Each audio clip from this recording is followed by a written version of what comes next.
ಘನ ಕರ್ನಾಟಕ ಸರ್ಕಾರದ ಆದೇಶದ ಅನ್ವಯ ಕರ್ನಾಟಕ ರಿಜಿಸ್ಟ್ರೇಷನ್ ರೂಲ್ಸ್ 1965 ನಿಯಮ 5ಕ್ಕೆ ದಿನಾಂಕ 13/9/2024 ಅಧಿಸೂಚನೆ ಸಂಖ್ಯೆ 2024ರಲ್ಲಿ ತಂದಿರುವ ತಿದ್ದುಪಡಿ ಅನ್ವಯ ರಾಜ್ಯದ ಪ್ರತಿಯೊಂದು ಜಿಲ್ಲಾ ನೋಂದಣಿ ಕಚೇರಿ ವ್ಯಾಪ್ತಿಯಲ್ಲಿನ ಉಪನೋಂದಣಿ ಕಚೇರಿಗಳು ಸರದಿಯ ಆಧಾರದ ಮೇಲೆ 2ನೇ ಶನಿವಾರ, 4ನೇ ಶನಿವಾರ ಮತ್ತು ಭಾನುವಾರದ ರಜಾ ದಿನದಂದು ಕರ್ತವ್ಯ ನಿರ್ವಹಿಸುವ ಒಂದು ಉಪನೋಂದಣಿ ಕಚೇರಿಗೆ ಮಂಗಳವಾರದ ದಿನವನ್ನು ರಜಾ ದಿನವೆಂದು ಘೋಷಿಸಿ ಆದೇಶಿಸಿ.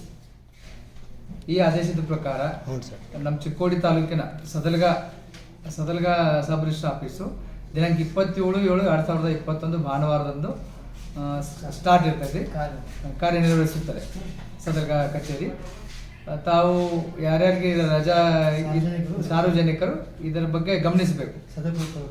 ಸದಲ್ಗಾ ಉಪನೋಂದಣಿ ಕಚೇರಿ ದಿನಾಂಕ 27/7/2025 ಕಾರ್ಯನಿರ್ವಹಿಸುತ್ತದೆ. ಅದರ ಬದಲಾಗಿ ಮಂಗಳವಾರದಂದು ರಜೆ ಘೋಷಿಸಲಾಗಿದೆ. ನಮ್ಮ ಕಚೇರಿಗೆ ಮಂಗಳವಾರದಂದು ರಜೆ ಘೋಷಿಸಲಾಗಿದೆ.